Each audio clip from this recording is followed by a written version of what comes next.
தற்போது இந்தியாவில் மீண்டும் கொரோனா பரவல் அதிகரித்துள்ளது.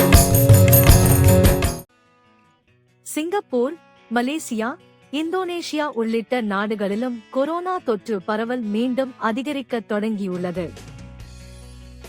இந்தியாவில் புதிதாக கொரோனா தொற்று உறுதி செய்யப்பட்டவர்களில் பெரும்பாலானோர் கேரளாவைச் சேர்ந்தவர்கள். மேலும் அங்கு கொரோனாவின் பாதிப்பு நாளுக்கு நாள் அதிகரித்து வரும் நிலையில் தமிழ்நாட்டிலும் 7 மாதங்களுக்கு பிறகு முதல் முறையாக கொரோனா பாதிப்பு பதிவாகியுள்ளது. கேரள மாநிலத்தில் தற்போது வரை 1324 பேர் கொரோனாவால் பாதிக்கப்பட்டுள்ளனர். தமிழகத்தில் 4 பேருக்கு கொரோனா தொற்று உறுதி செய்யப்பட்ட நிலையில் தமிழ்நாட்டில் இந்த ஆண்டு ஏப்ரல் மாதம் வரை ஒமிக்ரான் வகை கொரோனா வைரஸ் பரவி வந்தது. இதனால் தீவிர பாதிப்பு இல்லை என்றாலும் பலருக்கு சளி, இருமல் போன்ற லேசான பாதிப்பை இந்த வைரஸ் ஏற்படுத்தியது. ஏப்ரல் மாதத்துக்கு பின் கடந்த நவம்பர் மாதம் வரை தமிழ்நாட்டில் தினசரி 1 அல்லது 2 பேருக்கு மட்டுமே கொரோனா தொற்று உறுதியானது.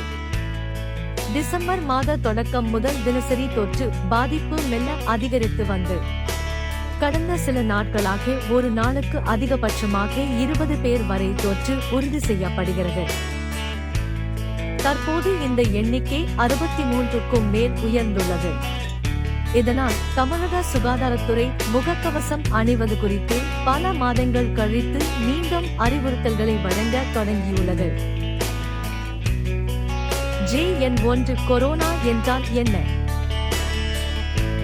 இதற்கு முன்பாக JN1 வகை கொரோனா அமெரிக்கா, சீனா உட்பட பல நாடுகளில் கண்டறியப்பட்டுள்ளது. கொரோனாவை ஏற்படுத்தும் வைரஸ் காலப்போக்கில் மாறிக்கொண்டே இருக்கிறது. அப்படி மாற்றம் பெற்றதுதான் JN1. ஏற்கனவே புழக்கத்தில் இருக்கும் மற்ற வகை கொரோனா வைரஸ்களுடன் புதிய வகை கொரோனாவுக்கு நெருங்கிய தொடர்புகள் இருக்கலாம் என அமெரிக்காவின் தேசிய பொது சுகாதார நிறுவனமான CDC கூறுகிறது. JN1 கொரோனா நோயின் அறிகுறிகள் என்ன? நோய் தொற்று உள்ளவர்களுக்கு குளிர் கடுமையாக இருக்கும் என்று கூறப்படுகிறது. கடுமையான இருமல் மற்றும் சோர்வு இருக்கும் என்று கூறப்படுகிறது. இந்த அறிகுறிகள் காய்ச்சலில் தான் முதலில் தொடங்குகின்றன. இது நிமோனியா போன்ற நோய்களுக்கான அறிகுறிகளுக்கு நெருக்கமாக இருப்பதால் அதனை அலட்சியப்படுத்தக்கூடாது. அறிகுறிகள் முழுமையாக குறைய 2 முதல் 3 வாரங்கள் ஆகும். முழுமையான படுக்கை ஓய்வு எடுப்பதன் மூலம் இதிலிருந்து விரைவில் மீண்டு வரலாம். சில முன்னெச்சரிக்கைகள் மூலம் JN1 தவிர்க்கலாம். அனைத்து மக்களும் மாஸ்க் அணிவதன் மூலம் இந்த நோயில் இருந்து பாதிக்கப்படுவதை தவிர்க்கலாம். குளிர்ந்த உணவு பண்டங்களை சாப்பிடக்கூடாது. சிகரெட் மற்றும் மது அருந்துவதை முற்றிலும் தவிர்க்க வேண்டும். இருமும் போது கண்டிப்பாக கை மற்றும் கைக்குட்டையை மூடிக்கொள்ள வேண்டும். தடுப்பூசி போட்டவர்களுக்கு பாதிப்பு வருமா? அனைத்து அங்கீகரிக்கப்பட்ட COVID-19 தடுப்பூசிகளும் JN1 கொரோனாவிலிருந்து மக்களை பாதுகாக்கும் என்று உலக சுகாதார அமைப்பு கூறுகிறது. எனினும் புதிய வகை வைரஸ்களை ஏற்கனவே இருக்கும் தடுப்பூசிகள் எந்த அளவுக்கு தடுக்கும் என்பது பற்றி ஆய்வுகள் நடைபெறுவதாக நிபுணர்கள் கூறுகிறார்கள்.